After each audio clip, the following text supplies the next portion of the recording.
vos? Bueno, el otro día estuvimos hablando, continuamos un poco con el estudio de la estructura de las organizaciones, y hoy vamos a tocar lo que es la arquitectura de una organización. Y más o menos para que se sitúen, lo tienen en el capítulo 10 del libro, que habla de controles generales. ¿Se acuerdan que estuvimos viendo mucho control interno? Sí. Bueno, ahora vamos a empezar a ver controles generales. Hoy, lo que es la arquitectura de una organización, con las distintas partes que tiene la organización, cómo influye. Y después vamos a ver, bueno, que tengo algo bien de actualidad para que ustedes, bueno, puedan ver que se refleja toda esta parte teórica que estamos viendo con la realidad, con el día a día, digamos.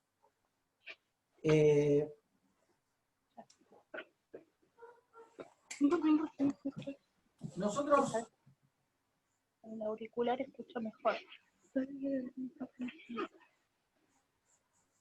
la arquitectura de una organización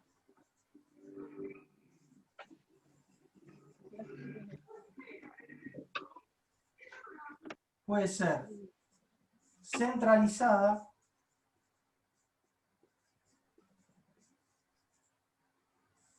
o descentralizada.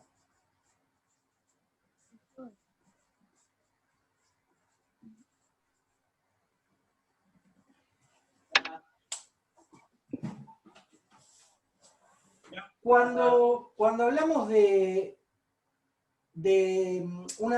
estamos hablando de los sistemas de información que existen dentro de una organización. Cuando hablamos de un sistema de información centralizado, hablamos de una sola, una central en la cual se almacenan todos los datos. Cuando hablamos de todos los datos, hablamos de todos los datos de la organización. Centralizamos la administración, centralizamos la base de cómputos.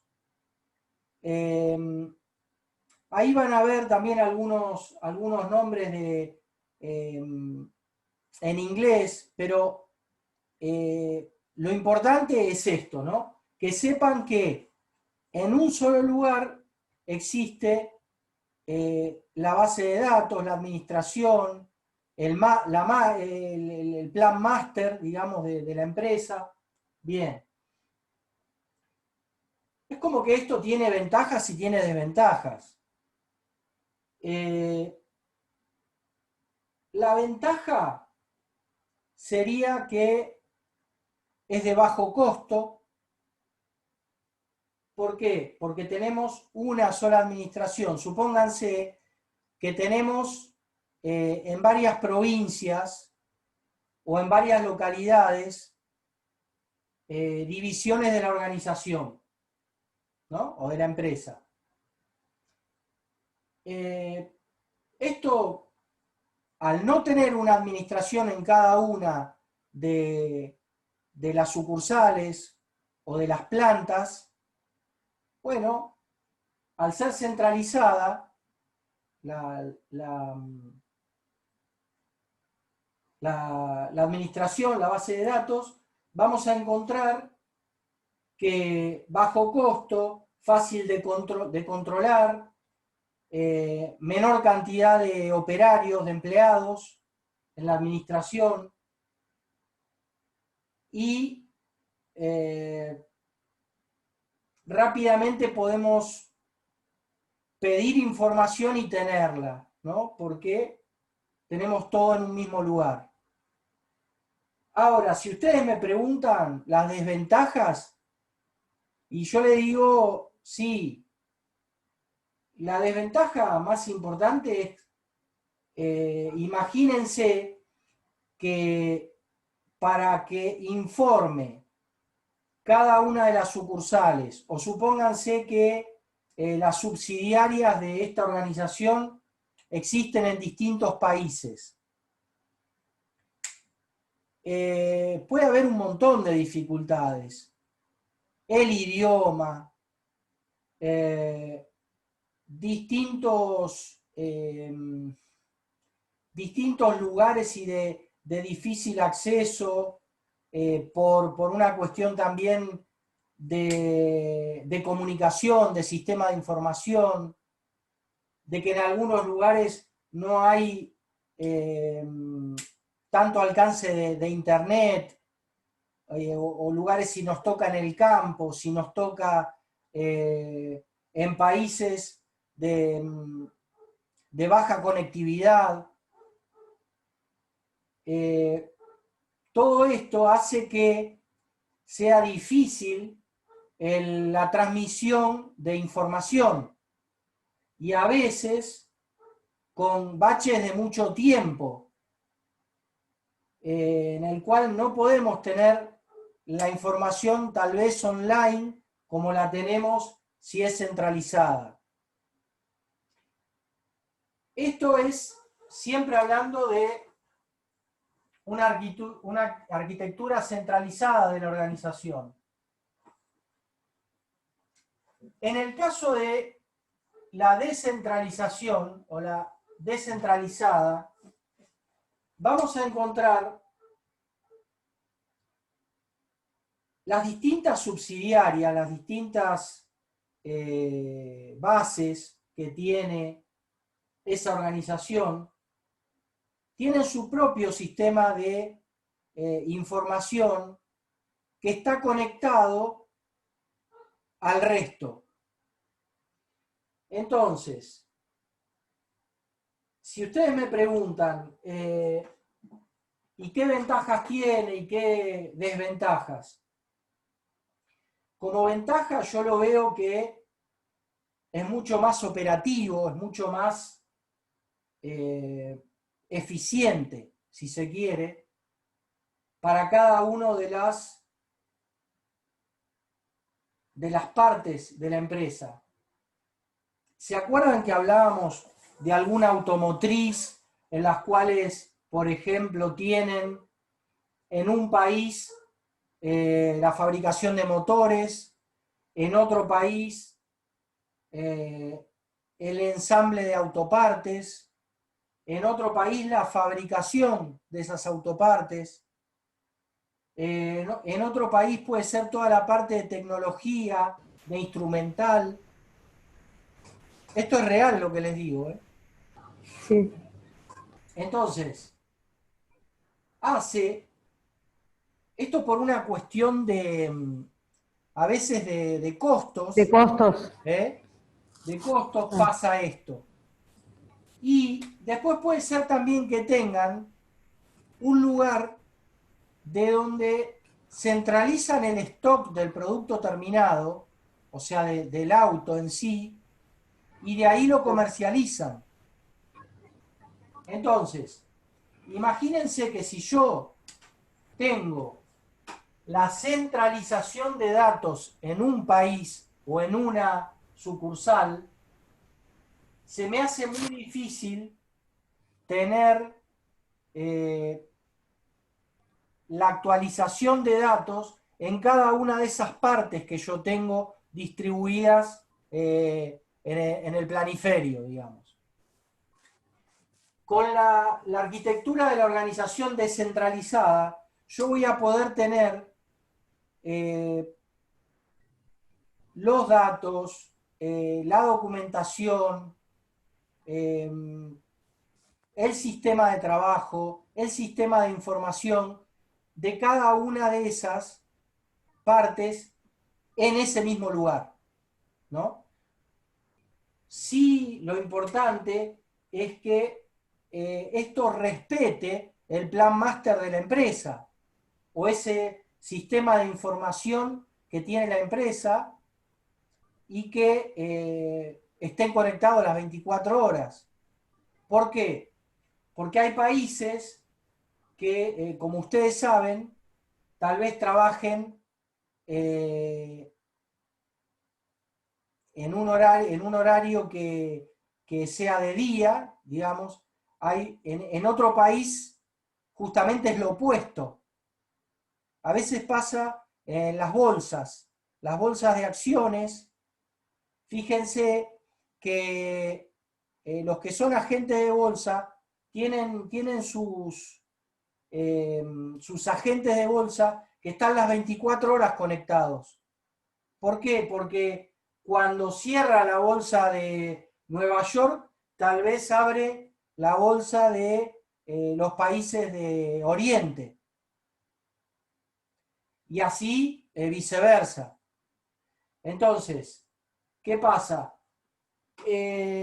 Las 24 horas se están emitiendo datos. Y estos datos son importantes según la actividad, ¿no? Bueno, en el caso por supuesto que estas también son organizaciones. Una bolsa de valores o bolsa de comercio o donde cotizan las acciones, también es una organización. Y depende mucho de los datos que se van generando y de ese sistema de información. Entonces, háganlo un poco extensivo el pensamiento a una empresa de fabricación, a una empresa de servicios,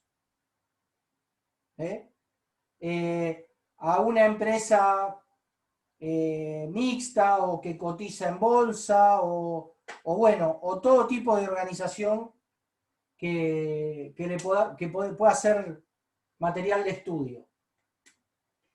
Entonces, estábamos en la descentralizada, les dije las ventajas y les digo las desventajas. La desventaja es que cuesta mucho esa magnitud de datos de varios países o de varias filiales que tiene la empresa, poderlas tener en un momento juntas. Es de mucho volumen, es de mucha intensidad, pero se puede, hoy como con lo rápido que está también todo lo que es tecnología, existen herramientas para archivar, para tener esa información, pero para mí es más costosa. La descentralizada, entonces, si bien es más eficiente, pero es más costosa, porque tengo que tener administraciones en cada una de esas subsidiarias. También es más difícil de controlar. ¿Por qué? Porque imagínense, tenemos esas filiales distribuidas en el mundo. Bueno, tenemos que tener gente auditando constantemente en cada uno de esos países, o cada una de esas provincias, o cada una de esas filiales que yo tengo. No sé si hasta acá estamos.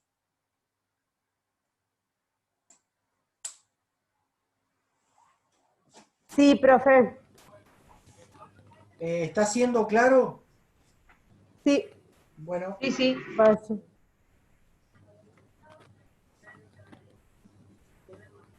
por eso digo,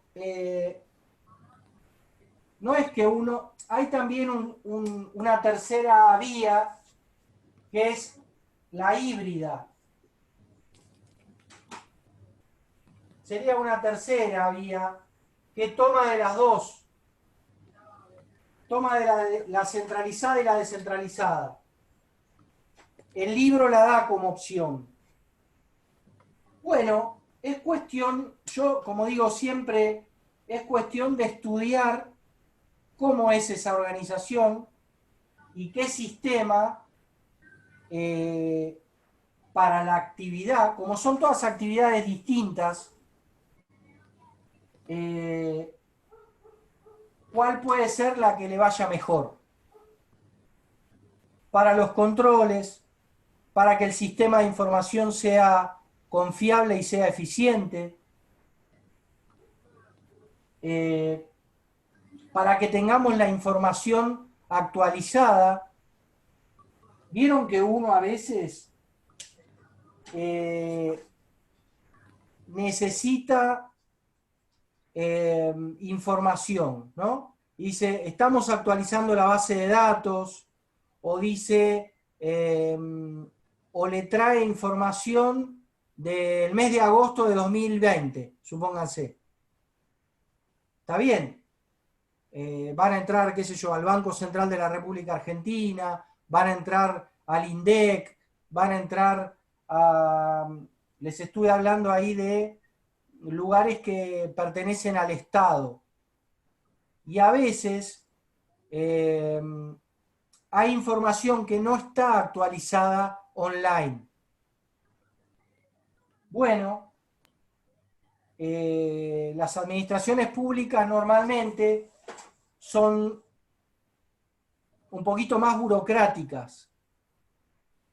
Y eso hace que no se tenga la información online en muchas de las oficinas, de las administraciones. Ustedes que están en el tema de educación van a poder ver que hay lugares que hoy, bueno, será por el problema que tenemos, por la pandemia, o a veces no, a veces pasa también, porque hay empresas de forma privada que están online. ¿Y por qué no podemos estar con las organizaciones del Estado online? ¿Comprenden? Entonces, ahí perdemos eficiencia, perdemos efectividad. Y si ustedes me preguntan a mí me gustaría que el Estado también sea de alguna manera eficiente. Todos necesitamos en algún momento información de las horas que tenemos, de los listados, de un trámite que yo pueda hacer online, de ver, entrar en ABC. Ustedes van a poder entrar en ABC cuando tengan su cuenta propia y ver cómo está mi calificación, cómo está mi remuneración. Bueno, eso está bueno poder tenerlo al día. Entonces, yo como inquietud lo que les dejo es que ahora toqué el tema de educación, pero en la administración pública, en un municipio, quiero ver cuánto es lo que yo voy pagando de impuestos o cuánto es lo que pagué de servicios, o si tengo alguna deuda. Bueno, a mí me gusta poder tenerlo online. Y eso pertenece al sistema de información como esté manejado de la administración pública. Nosotros hablamos mucho recién de la administración privada, pero es aplicable tanto a la privada como a la del Estado, a la pública, o como puede ser a empresas mixtas. Una empresa mixta saben que es, en el directorio pueden existir organizaciones de fondos privados y el Estado. ¿Eso más o menos lo tenían, lo conocían? Sí, como un colegio, por ejemplo. Puede haber Sí. colegios privados que sea parte del Estado y parte de la administración privada, de alguna empresa. Sí. Pero más que nada lo van a encontrar en, ya van a ver, empresas mixtas, puede ser una empresa que se formó para la construcción de una ruta, por ejemplo, Claro. o para el mantenimiento de una ruta, o para la construcción de un puente, o para la construcción de un avión. Entonces, ¿qué pasa? A veces se arman alianzas estratégicas. ¿Qué quiere decir? Que hay una parte de esa empresa que tiene cierta maquinaria, cierta mano de obra especializada, que tal vez no la tenga el Estado, o viceversa, o que la tiene el Estado y no la tiene un privado. Privada. ¿Eh? Sí. Entonces, para hacer una alianza estratégica, lo que se precisa es formalizarlo de alguna manera, hacer un contrato en el cual se especifica qué pone cada una de las partes. Pueden ser 2, 3, 4, 5 partes, no importa, pero uno puede poner la maquinaria, otro puede poner la mano de obra, otro puede poner la ingeniería, otro puede poner el expertise, o sea, la experiencia sería en ese tipo de emprendimiento. Y por supuesto, hay veces que, les voy a dar un ejemplo muy interesante, que ha sido con las represas de energía, por ejemplo, que se han dado de 2 estados o de 3 estados. Argentina, Paraguay, Argentina, Paraguay, Brasil. Entonces, ¿qué pasa? Bueno, eso son proyectos que se le llaman plurianuales, que pertenecen a varios años. Y para que esté la parte pública o la parte privada, o puede ser la parte pública de 3 países, eso, ese, ese presupuesto, ese dinero que se va a gastar en ese emprendimiento, que le va a dar ventajas a los 3 países o a los 2 países, tiene que estar reflejado en el presupuesto nacional de cada uno de esos países. Un poco Isabel me preguntaba, creo, o Verónica, no me acuerdo quién, porque estaban viendo presupuesto en una de las materias. Bueno, acá este ejemplo que estábamos hablando es un lindo ejemplo para saber que, por ejemplo, si hay un proyecto a 5 años o a 10 años para construir una represa o un canal o una vía férrea que atraviese 2 países, como por ejemplo hay un proyecto que une Argentina a Chile en tren de carga, para poder sacar, es un corredor del Pacífico, para poder sacar la producción de Argentina, que queda más cerca del Pacífico que del Atlántico, poderla sacar por Chile. Bueno, este tipo de obras pertenecen a 2 países o a 3 países. Bien, eso tiene que estar reflejado siempre en el presupuesto nacional, que es la ley de presupuesto nacional, es lo que rige la economía de cada país. En este momento se está tratando el presupuesto del año 2021. en nuestro país?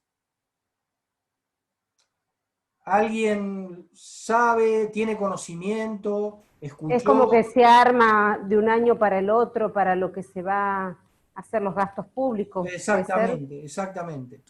Recursos y gastos, las dos Recursos, cosas. y gastos. ¿De dónde sale el dinero y a dónde va a parar ese dinero? Claro. Bien.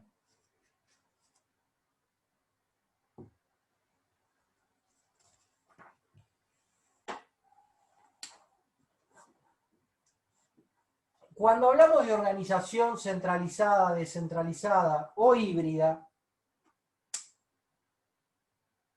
el organigrama que nosotros vimos de una organización bien puede reflejar todas las filiales o subsidiarias que tiene esa empresa multinacional o que tiene esa empresa o esa organización, si hablamos de alguna organización que tiene filiales o partes en nuestro país, ¿no? En distintas provincias. Y esto es muy interesante, ¿por qué? Porque no todas las provincias tributan los mismos impuestos. No todas las provincias tienen la misma cantidad de impuestos. Hay provincias que tienen más y hay provincias que tienen menos. Por ejemplo, las provincias que tienen petróleo, que tienen gas, tienen algún otro tipo de impuesto y tienen otro tipo de coparticipación en el Estado, en la administración federal.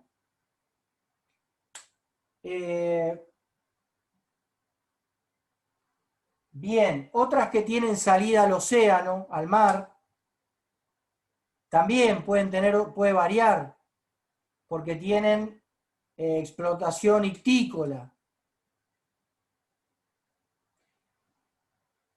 Y así sucesivamente, ¿no? Por eso uno tiene que ubicarse geográficamente donde puede realizar la localización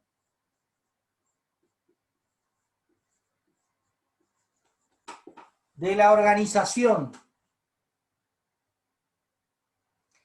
Entonces, cuando es proyecto, cuando todavía no está la organización en un lugar, alguien en algún momento tiene que estudiar la localización. ¿Vieron el tema de los parques industriales? El tema de las provincias que eximen de impuestos o que tienen una desgravación o menor porcentaje de impuestos. Bien, se tiene en cuenta eso al momento de tomar la decisión para la instalación de una organización o de una sucursal.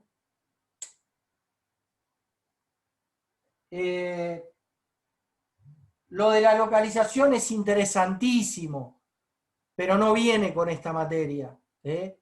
Y tal vez nos vamos a extender mucho, pero para que no se queden con la inquietud, lo que les puedo decir es que se estudia el clima del lugar, el relevamiento del suelo, si llega el gas, si llega la luz eléctrica, si hay cloacas, si hay accesos de rutas transitables, mejores accesos. Imagínense que van a entrar y salir camiones con mucho peso, con mucha carga. Entonces,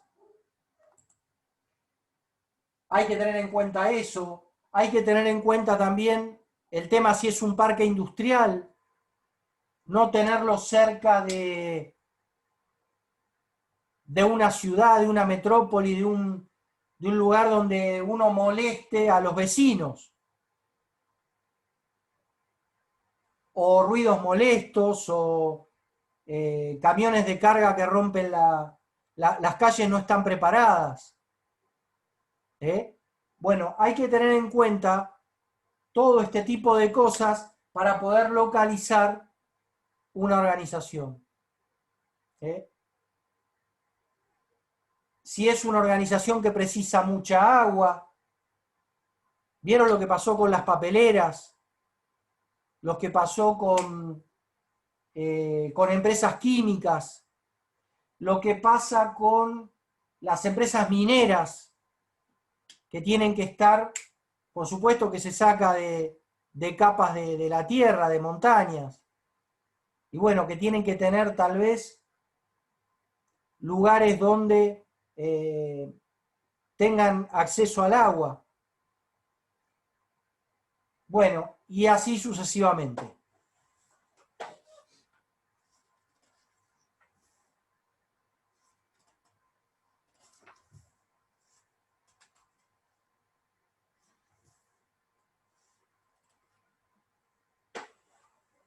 Ya después, ingresando en cada una de las organizaciones, yo les digo siempre que tengan en cuenta la magnitud, la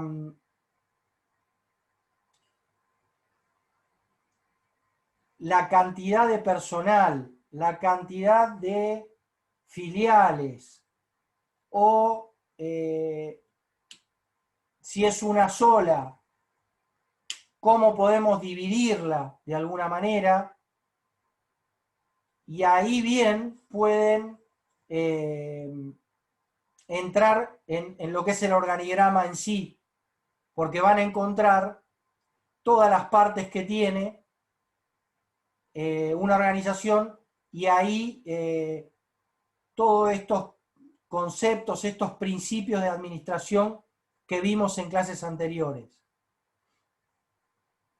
Autoridad, responsabilidad, división de tareas,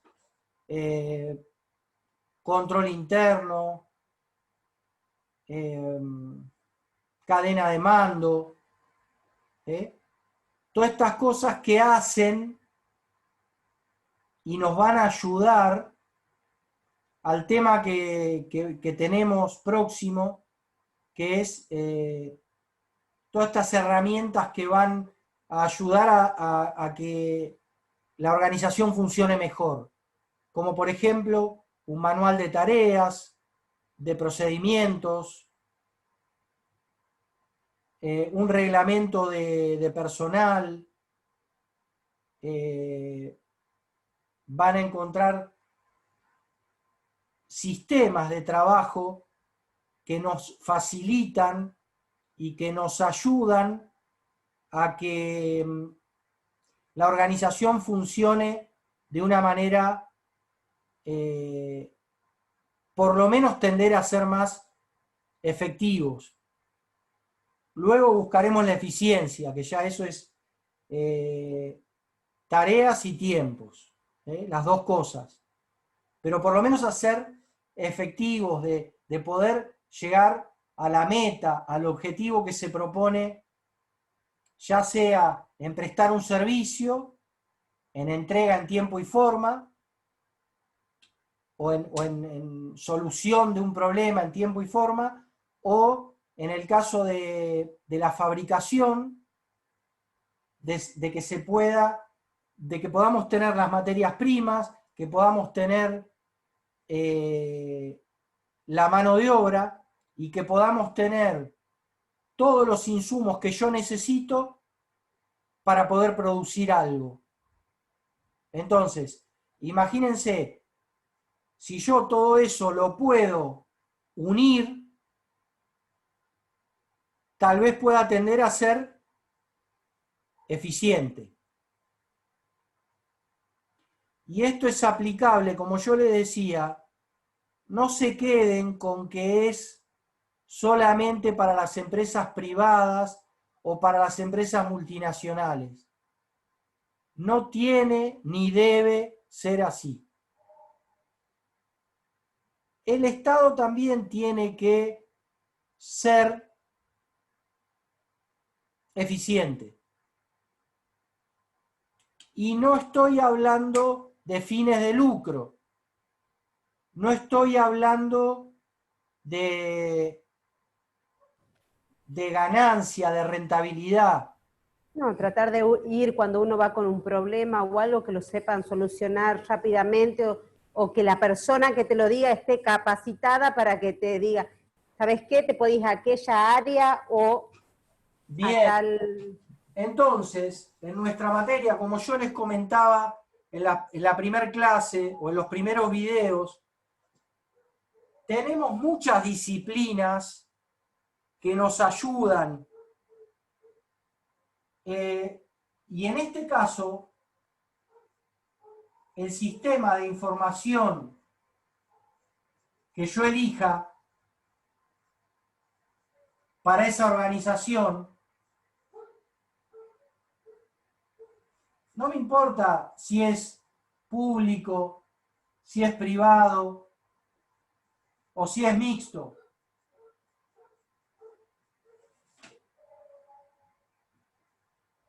Tengo que tratar de que sea, por lo menos de cumplir con las metas y con los objetivos. Después vemos en qué tiempo lo podemos lograr. Pero esto es un paso a paso. Y yo le digo que es aplicable a todo tipo de organización y a todo tipo de, si ustedes quieren, de un comercio pequeño, de una distribución, de una prestación de servicios, de una... Profe, perdón la tardanza, pero bueno, estaba mi nena con su tarea. Hola, Analía, ¿cómo estás?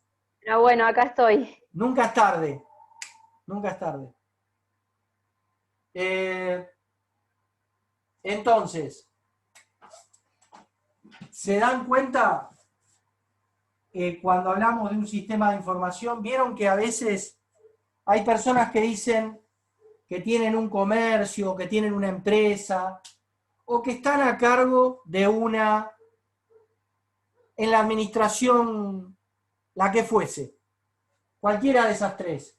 Dicen, no, pero ¿para qué vamos a tener un sistema de información?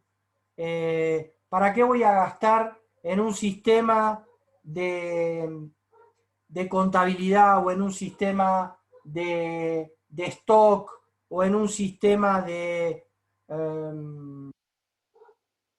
que tenga cargados, por ejemplo, plan de trabajo o puede ser, o que tengamos un manual de procedimientos o un manual de tareas? Y yo les digo, les aseguro que es importante. Les aseguro que las organizaciones son más eficientes. Después vemos si como yo puse acá público, mixto y privado, no me quiero meter en decirles se va a ganar más plata. Bueno, si queremos verlo desde el punto de vista privado, sí, se va a ganar más dinero, va a ser más eficiente. Pero voy a prestar mejor servicio, voy a poder atender mejor a mis clientes. Y cuando hablo de clientes, hablo del cliente externo y del cliente interno. Voy a poder atender mejor al cliente que me viene a comprar o que me viene